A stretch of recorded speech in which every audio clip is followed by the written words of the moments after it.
ಒಂದು ಕಾನೂನಿಂದ ಕಂಡುಕೊಳ್ಳಲಿಕ್ಕೆ ಒಂದು ಸಂಪೂರ್ಣ ಬೆಂಬಲಿದೆ. ಯಾಕೆಂದರೆ ನಾವು ಕೂಡ ಪತ್ರಕರ್ತರು ಸಮಾಜದ ಜವಾಬ್ದಾರಿಯನ್ನು ತೆಗೆದುಕೊಂಡು ನಾವು ಈಗಾಗಲೇ ಡ್ರಾಯಿಂಗ್ ಮಂಗಳೂರು ಕಾರ್ಯಕ್ರಮವನ್ನು ಸಮರ್ಥ ಮಂಗಳೂರಿಗಾಗಿ ನಾವು ಡ್ರಾಯಿಂಗ್ ಮಂಗಳೂರು ಕಾರ್ಯಕ್ರಮವನ್ನು ಮಾಡಿ ಈಗಾಗಲೇ ಹೇಳಿದ್ವಿ. ಕೆಲವು ಮಾತಾಡಲು ಖಾದರ್ ಸರ್ ಮತ್ತು ವೇದವಸ್ತಾನ ಸರ್ ಒಟ್ಟಾಗಿ ಕ್ರಿಕೆಟ್ ಆಡಿಸಿ ಕೂಡ ನಾವು ಸಾಮರಸ್ಯವನ್ನು ತೋರಿಸಬೇಕು, ಹೊರಗೆ ತೋರಿಸಬೇಕು ಅಂತೇಳಿ ಕಾರ್ಯಕ್ರಮ ಹಮ್ಮಿಕೊಂಡಿದ್ದೇವೆ. ನಮಗೆ ನಮ್ಮದು ಒತ್ತಾಯ ಇರೋದು, ನಾವು 2018ರಲ್ಲಿ ದಕ್ಷಿಣ ಕನ್ನಡ ಜಿಲ್ಲಾ ಪತ್ರಕರ್ತರ ಸಂಘಟನೆಗಳು ಡ್ರಾಯಿಂಗ್ ಮಂಗಳೂರನ್ನು ಆರಂಭ ಮಾಡಿದೆವು.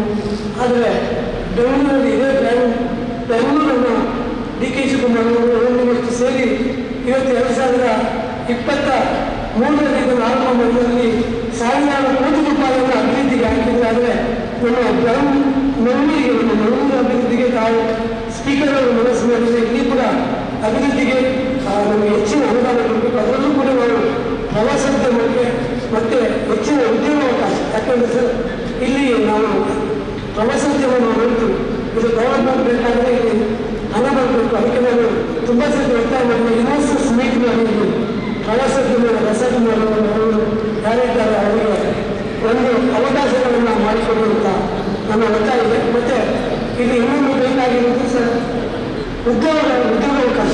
ಇವತ್ತು